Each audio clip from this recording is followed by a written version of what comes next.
The African American Reparations Advisory Committee has issued its suggestions. $5 million cash for blacks who live in San Francisco, and there's a number of, they have to be born between 1940 and 96, they have to live there for 13 years, a lot of stuff. Blacks make up 5%, just 5% of San Francisco's population. And we're not talking about an awful lot of people here, but $5 million cash ahead, plus all debt forgiveness, your home mortgage, anything you have. That's what they want, okay? The reparations in San Francisco. Well, who pays for that? The taxpayers. They just don't pull money out of the air. So everybody who lives in San Francisco, the city limits, their tax money is going to have to go for that. And San Francisco gets federal money. So people who don't live there, we pay tax to Washington. Washington diverts some of that money to San Francisco for various reasons. They do that for every big city. So that money would go there. Now, it's brutally unfair because current taxpayers nothing to do with slavery. Because it's unfair. So what you're doing is you're taking a historical wrong that resonates throughout this country even today, and that's all legitimate, and then you're punishing innocent people. No, not the way America is supposed to work. No. And if this was ever passed on a national level, this would set back race relations 100 years. The anger would be that palpable. Even people who sympathize and who want the best for African Americans, okay, would be angry. Not all of them, but many of them.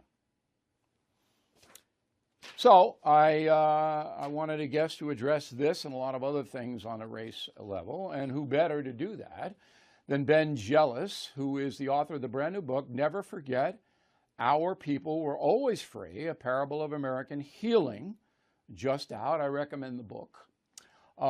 He is the former president and CEO of People for the American Way, a left-wing group.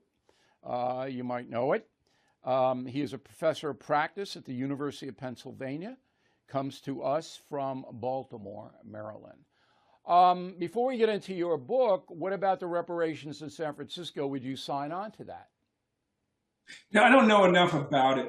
What I do know is that when you have an institution like Georgetown University, where there are specific people who were harmed, there's an institution that benefited. They sold off slaves in order to keep the university afloat at one point, and they've sought to make reparation. It's easier for people to understand. I think that it would be easier for people to understand, for example, if it was an insurance company or even Levi Strauss that profited off of slavery in some way. That's a very wealthy company today, and part of that, it has to do with the exploitations of certain families. Even though it was a long time ago, the wealth endures. So what I've found is that when you're talking about reparations, Bill, the more specific you can be, the more there's a continuity of wealth, the easier it is. I think it's harder to make that argument with a city government. I don't know the facts, know whether it's bad or good, but it's certainly harder. But what I told you, Mr. Jealous, are the facts. I mean, I don't think it's going to happen. I don't think, there'll be a lot of legal challenges to this. But if you're going to try to correct, let's use that word, historical atrocities across the board, it never ends. It just never ends. I mean, my people in County Cavan, Ireland, had their land seized by the British Crown, okay? And that led to the death of the patriarch and the expulsion of two 16-year-old boys who had to take a voyage and work on a death ship by throwing corpses into the Atlantic Ocean to get to the United States because their mother couldn't feed them. So, yeah, London owes the O'Reilly family big. But every family, I'll submit to you, has stories like that all over the world. I'm not diminishing, slavery is the top of the chart. There's no doubt about that. and people did benefit economically. That was what it was all about, okay? However, right now, we're innocent of that. The people who live here now and exist now and pay taxes now, we're innocent of that. The blood is not on our hands. Would you agree? What I'm saying is that what was missing from the facts that you set up was what the specific argument is in San Francisco. I don't know what it is. I haven't researched. It's the same if, for argument. example, you just said that Georgetown was giving reparations. I understand the Georgetown but thing. But we didn't know that. Yeah, exactly. But that's what I'm saying is that the specifics matter, and without knowing it, I have no idea. All right, but it's easy. Just you could research it in 2 seconds, and believe me when I tell you, the city of San Francisco, in the past, in history, discriminated against African Americans. That's what it is. Georgetown's a private institution. If Georgetown wants to make restitution because of what the college did to slaves, I don't have a problem with that, okay? But I have a problem with forcing taxpayers to fund historical atrocities at this point. All right, let's move ahead to your book. So I like what you're trying to do here, even though you and I are on the opposite side of the political spectrum. I like what you're trying to do. All right, you're trying to bring Americans together to solve problems and in the racial area. But and I looked at your book, I didn't read it all, but I looked at it. The main problem in the African American community, as I see it, is the dissolution of the family. And that leads to poverty and crime and all kinds of antisocial behavior with the father absent. And I think that should be in the forefront of trying to get this rift between blacks and whites and everybody else solved. Am I wrong? What I would say is that there's a parallel problem amongst poor whites, and poor whites are almost invisible. And so one of the things I talk about in my book is when we actually make the problems facing poor whites visible, as an American family, we tend to come together and figure out how to solve them. An example of that would be addiction to heroin and to pills, and to painkillers containing similar drugs. And when you have that scourge of opiate addiction, for a long time in Baltimore, all the images were of black people, even though quietly folks knew there were a lot of white folks dying. We talked about it as a criminal problem, lock them up. And then something happened in the Mid-South and the Midwest. Frankly, sheriffs were burning a lot of people. We talked to them anecdotally that they went to high school. And they started to publish the faces of the corpses. And when the faces of the corpses look like the country as a whole, because drug addiction is fairly constant across racial groups in our society. And as soon as you started seeing white faces, people dying from opiate addiction too, the policy shifted. It went from let's lock them all up to this is a problem of addiction. It's a health problem. Let's send them to rehab. So the invisibility of the white poor, it used to be the black poor that were invisible during, say, the Great Depression. The invisibility of the white poor, who are the largest group, leads to skewed responses because people who don't see people who look like them reflected in the media. Yeah, but that's because whites are the majority in the country. I mean, blacks are 13%, so always the majority is a bigger megaphone. And the methamphetamine. But Bill, please, just as a community organizer, somebody who's organized behind bars, like white inmates are invisible too. You know, all right, that may be true. We have a tendency. And what I'm saying is that those numbers matter. There's 8 million or so blacks in poverty. There's 16 million whites in poverty. Honestly, I have people in poverty on both sides of my family, white and black.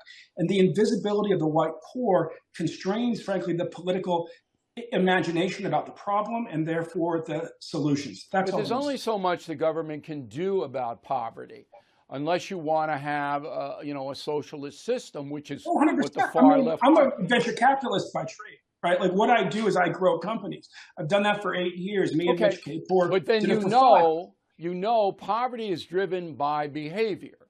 That's what drives poverty. The lack of education is number one. People don't get educated. They can't do anything. 1,000 factories going to China. right? I All mean, right, but that's not the main. We have almost full employment here well, now in this I mean, country. yeah, but it's different. It's different. You know, I live in Pasadena, Maryland, very conservative community. This community started as vacation homes for factory workers in South Baltimore. That's, or from South Baltimore. But when Bethlehem Steel shut down in Baltimore, it wasn't just South Baltimore that got unemployed. It's full of poor white folks. But it's West Baltimore, where my family's from. And so all I'm saying is that, like, we've got to have jobs in this country. I think you would agree, for men who didn't go to college, and in the white community, But in the the black jobs are community, there we have a now. lot of kids. The Hmm? jobs are there. If you want to make money in America, you can make money. I mean, just being an Uber driver, Ben. I mean, you can pull in $70,000 a year. I'm going to go back to the cultural driver of poverty is the failure of families. It's not a government failure in America. It's a personal failure. The parental, and this stems across all colors. Absolutely, you're right on that. But when 72% of African American babies are born out of wedlock, and a lot of those fathers split, okay, you got a dastardly problem. Right. Not But if but the country. But nobody but if you talks about control it. if you What? control for socioeconomic status, the white community is much wealthier than the black community. If you just look at the poor of all colors, you see very, very similar problems. One of the stories I talk about in my book is a man I was flying next to on Delta Airlines. He had a Confederate flag over his heart, a bright red shirt. This was like 2010. And, I was head of the NAACP, and the guy next to me had a Confederate flag over his heart. It was kind of awkward for a second. But we ended up in a conversation about affirmative action. And we started talking about how much it benefited white women. They were the biggest beneficiaries. And he cut me off. He said, "But Ben, that's not the problem in my family." He said, "I'm wearing this shirt because Ole Miss gave me a shot because I was a football player." He said, "But I'm pretty much the only man in my family since we came over as part of the Georgia penal colony not to end up in prison. And what are we going to do for the boys in my family?" So we ended up talking about mass incarceration. We also talked about the need, frankly, to create a preference. And some universities have this, but not all, for people who are first-time college, for people who are coming from a low-income background, to help open up the doors. My dad's family helped start Harvard in 1636. They gave 200 acres for that school. The reality is that back then, class rank literally meant class rank, like not where you were in your academic class, where you were in the social class. How much wealth did you have? We have discriminated against the poor in this society in a way that's profound. And so part of what I'm doing in this book is trying to do what Dr. King did at the end of life and say, look, race is a wedge. It's used to divide the poor. King was assassinated trying to bring the poor back together. And it's really important that we make all the poor visible. I'll That's the submit first to step. you, Ben, if the poor want to improve themselves and move into the middle class or even the upper wealthy classes, they have an opportunity to do that in this country. But there are certain steps you have to take. And unless the African American community rallies around the family, the 40s and 50s, the African Americans had stronger family structures than the whites in this country. The tradition was stronger than the whites, okay? But it collapsed in the 60s, and now it's led to deprivation. Last word. What I would say is that my family is very strong. We invest in education. We've had some privilege on both sides, even though my mom grew up in the public housing projects. And we need to make sure that the poor whites and poor blacks are visible, that we tear down the barrier of race between them so they can assert, frankly, demands together for better schools for all their kids, for fair pay at work. Yes, I totally believe in education and strong families. We also need to make sure that people get a fair wage for a full day's work. Okay. The book is Never Forget Our People, We're Always Free. Ben Jealous, and we appreciate it, Ben. Let's talk again soon, okay? Absolutely, Bill. Thank you for having me on. Sure.